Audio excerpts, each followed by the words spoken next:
ዖፅ በሚባል ሀገር ስሙ ኢዮብ የተባለ አንድ ሰው ነበረ። ያም ሰው ፍጹምና ቅን፣ እግዚአብሔርንም የሚፈራ ከክፋትም የራቀ ነበረ። 7 ወንዶች 3 ሴቶች ልጆች ተወልደውለት ነበር። ሀብቱም 7,000 በጎች፣ 3,000 ግመሎች፣ 500 ጥማድ በሬ፣ 500 እንስት አህያዎች ነበረ። እጅግ ብዙ ባሪያዎች ነበሩት። ያም ሰው በምስራቅ ካሉ ሰዎች ሁሉ ይልቅ ታላቅ ነበረ። ወንዶች ልጆቹም ሄደው በየተራ በያንዳንዳቸው ቤት ግብዣ ያደርጉ ነበር። 3ቱ እህቶቻቸውም ከእነርሱ ጋር ይበሉና ይጠጡ ዘንድ እነርሱ ልከው ይጦራቸው ነበር። የግብዣውም ቀኖች ባለፉ ጊዜ ኢዮብ ምናልባት ልጆቼ በድለው እግዚአብሔርንም በልባቸው ሰድበው ይሆናል ብሎ ይልክና ይቀድሳቸው ነበር። ኢዮብም ማልዶ ተነሳ፣ እንደ ቁጥራቸውም ሁሉ የሚቃጠል መሥዋዕት አቀረበ። እንዲሁ ኢዮብ ሁል ጊዜ ያደርግ ነበር። ከዕለታት አንድ ቀን እንዲህ ሆነ። የአምላክ ልጆች በእግዚአብሔር ፊት ለመቆም መጡ። ሰይጣንም ደግሞ በመካከላቸው መጣ። እግዚአብሔርም ሰይጣንን ከወዴት መጣህ አለው። ሰይጣንም ምድርን ሁሉ ዘውኳት፣ በእርሷም ተመላለስኩ ብሎ ለእግዚአብሔር መለሰ። እግዚአብሔርም ሰይጣንን በውኑ ባሪያዬን ኢዮብን ተመለከትከውን? በምድር ላይ እንደርሱ ፍጹምና ቅን እግዚአብሔርንም የሚፈራ ከክፋትም የራቀ ሰው የለም አለው። ሰይጣንም ለእግዚአብሔር እንዲህ ብሎ መለሰለት፣ በውኑ ኢዮብ እግዚአብሔርን የሚፈራ በከንቱ ነውን? እርሱን ቤቱን በዙሪያውን ያሉት ሁሉ አላጠርክለትምን? የእጁን ሥራ ባርከህለታል፣ ከብቱም በምድር ላይ በዝተዋል። ነገር ግን እጅህን ዘርግተህ ያለውን ሁሉ ዳብስ፣ በእውነት በፊትህ ይሰድብሃል። እግዚአብሔርም ሰይጣንን እነሆ ለእርሱ ያለው ሁሉ በእጅህ ነው፣ ነገር ግን በእርሱ ላይ እጅህን አትዘርጋ አለው። ሰይጣንም ከእግዚአብሔር ፊት ወጣ። አንድ ቀንም እንዲህ ሆነ፣ ወንዶችና ሴቶች ልጆች በታላቅ ወንድማቸው ቤት ይበሉና የወይን ጠጅ ይጠጡ ነበር። መልእክተኛም ወደ ኢዮብ ወጥቶ በሬዎች እርሻ ያርሱ፣ በአጠገባቸውም አህያዎች ያሰማሩ ነበር። የሳባም ሰዎች አደጋ ጣሉ፣ ወሰዷቸውም፣ ብላቴናዎቹንም በሰይፍ ስለት ገደሉ። እኔም እነግርህ ዘንድ ብቻዬን አመለጥኩ አለው። እርሱ ገና ሲናገር ሌላ መጥቶ የእግዚአብሔር እሳት ከሰማይ ወደቀች፣ በጎችም አቃጠለች፣ ጠባቂዎችንም በላች። እኔም እነግርህ ዘንድ ብቻዬን አመለጥኩ አለው። እርሱ ገና ሲናገር ሌላ መጥቶ ከለዳውያን በ3 ረድፍ ተከፍለው በግመሎች ላይ አደጋ ጣሉ፣ ወሰዷቸውም፣ ብላቴናዎቹንም በሰይፍ ስለት ገደሉ። እኔም እነግርህ ዘንድ ብቻዬን አመለጥኩ አለው። እርሱ ገና ሲናገር ሌላ መጥቶ ወንዶችና ሴቶች ልጆች በታላቅ ወንድማቸው ቤት ይበሉና የወይን ጠጅ ይጠጡ ነበር። እነሆም አውሎ ነፋስ ከምድረ በዳ መጥቶ የቤቱን 4 ማዕዘን መታው፣ በብላቴናዎቹንም ላይ ወደቀ፣ ሞትም። እኔም እነግርህ ዘንድ ብቻዬን አመለጥኩ አለው።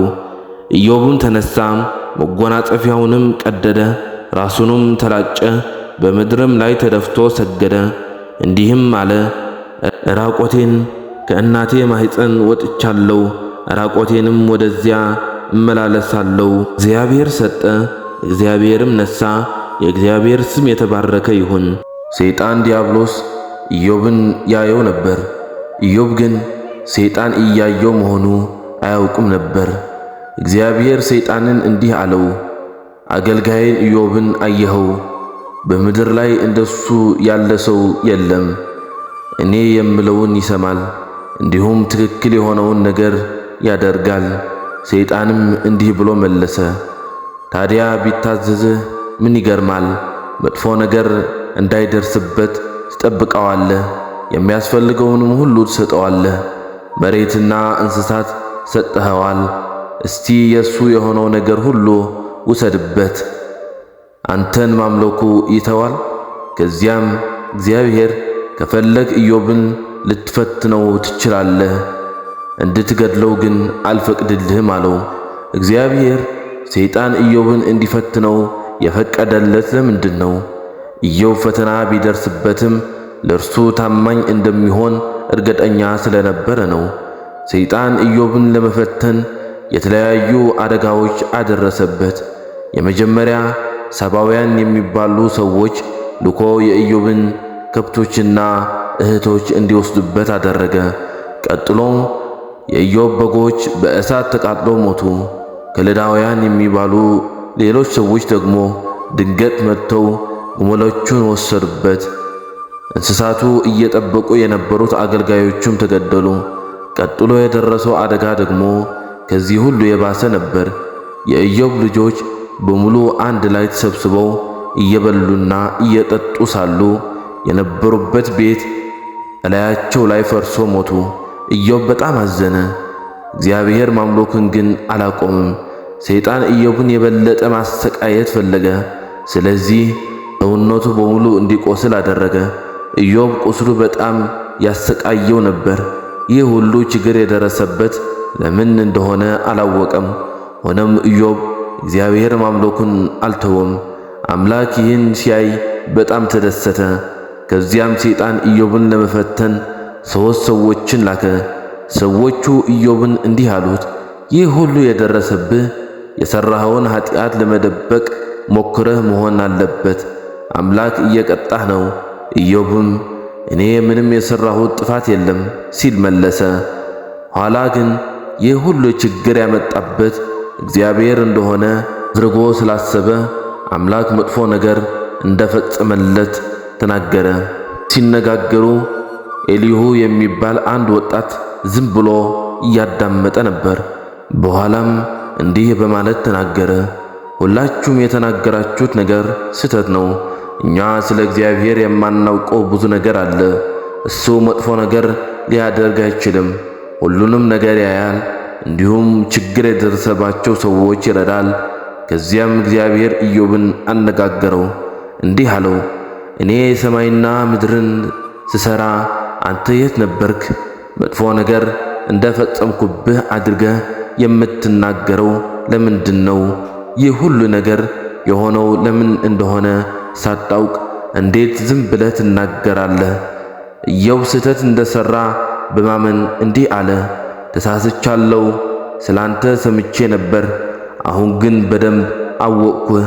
አንተ ምንም የሚያቅትህ ነገር የለም። እባክህ ይቅርታ አድርግልኝ። ፈተናው ሲያበቃ እግዚአብሔር ኢዮብን ከበሽታው አዳነው፣ እንዲሁም ከበፊቱ የበለጠ ብዙ ሀብት ሰጠው። ከዚያ በኋላ ኢዮብ ደስተኛ ሆኖ ብዙ ዓመት ኖረ። ኢዮብ ከባድ ፈተና የደረሰበት ወቅትም እንኳ ታዛዥ ስለነበር እግዚአብሔር ባርኮታል። ኢዮብ ንጹሕ አቋሙን ጠበቀ። ሰይጣን የኢዮብን ንጹሕ አቋም በተመለከተ በአምላክ ፊት ጥያቄ አነሳ። ይሁን እንጂ ኢዮብ እስከ መጨረሻው ለእግዚአብሔር ታማኝ ሆነ። መታዘዝ ምንም አይነት ቁሳዊ ጥቅም የማያስገኝ በሚመስልበት ሁኔታ ውስጥ በጣም ከባድ ፈተና ቢደርስበት ለአምላክ ታማኝ የሚሆን ሰው ይኖራል? ኢዮብ ከተባለ ሰው ጋር በተያያዘ ይህ ጥያቄ ተነስቶ የነበረ ሲሆን መልስም አግኝቷል። እስራኤላውያን ገና በግብፅ ሳሉ የአብርሃም ዘመድ የነበረው ኢዮብ ዛሬ የአረብ አገሮች በሚገኙበት አካባቢ ይኖር ነበር። በዚህ ጊዜ በሰማይ ያሉት መላእክት በአምላክ ፊት ተሰብስበው ሳሉ አመፀኛው ሰይጣንም በመካከላቸው ተገኘ። በሰማይ የተደረገው በዚህ ስብሰባ ላይ እግዚአብሔር በታማኝ አገልጋዩ በኢዮብ እንደሚተማመንበት ገለጸ።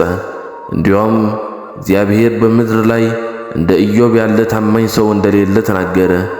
ይሁን እንጂ ሰይጣን ኢዮብ አምላክን የሚያገለግለው ስለባረከውና ጥበቃ ስላደረገለት እንደሆነ ገለጸ። ሰይጣን ኢዮብ ያለውን ነገር ሁሉ ቢያጣ አምላክን እንደሚሰድብ ተናገረ። በመሆኑ አምላክ ሰይጣን በመጀመሪያ የኢዮብን ሀብትና ልጆቹን ቀጥሎ ጤንነቱን እንዲያሳጣው ፈቀደለት። ኢዮብ ከደረሰበት ነገር ሁሉ በስተጀርባ ያለው ሰይጣን መሆኑን ስላላወቀ አምላክ ይህ ሁሉ መከራ እንዲደርስበት የፈቀደው ለምን እንደሆነ ሊገባው አልቻለም። ያም ቢሆን ኢዮብ በፍጹም አምላክን አልተሳደበም። በዚህ ወቅት ወዳጆች ነን የሚሉ 3 ሰዎች ወደሱ መጡ።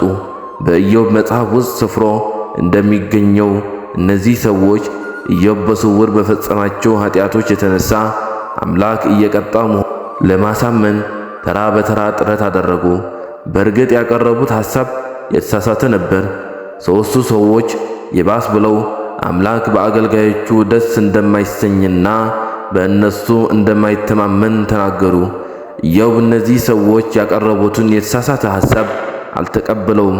ኢዮብ እስከ ሞት ድረስ ንጹሕ አቋሙን ጠብቆ እንደሚኖር በእርግጠኝነት ገለጸ። ይሁን እንጂ ኢዮብ ንጹሕ መሆንን በማረጋገጥ ላይ ከመጠን ያለፈ ትኩረት በማድረጉ ስህተት ፈጽሟል። በኢዮብና በጓደኞቹ መካከል የተደረገው ክርክር ተጀምሮ እስኪያበቃ ሲያዳምጥ የቆየ ኤሊሁ የሚባል ወጣት መጨረሻ ሐሳቡን ተናገረ።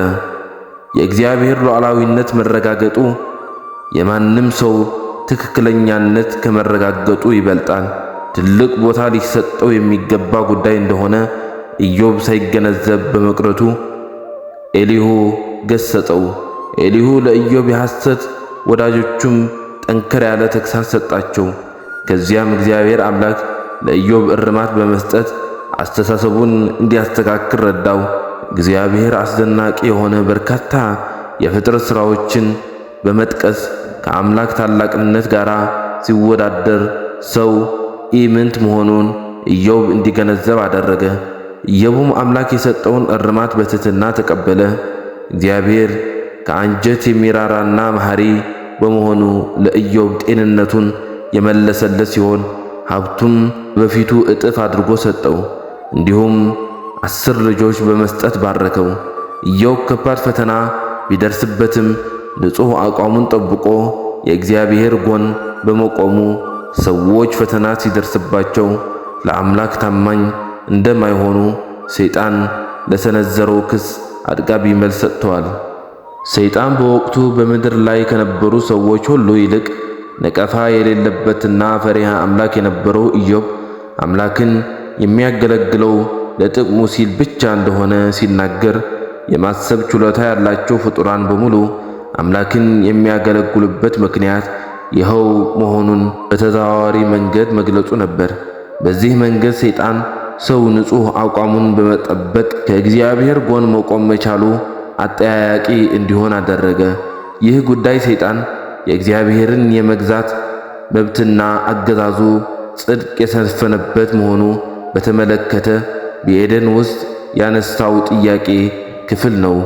የኢዮብ መጽሐፍ የአምላክ ፍጥረታት ንጹሕ አቋማቸውን ጠብቀው የእግዚአብሔር ጎን በመቆም ለሉዓላዊነቱ መረጋገጥ አስተዋጽኦ ማበርከት እንደሚችሉ ያመለክታል።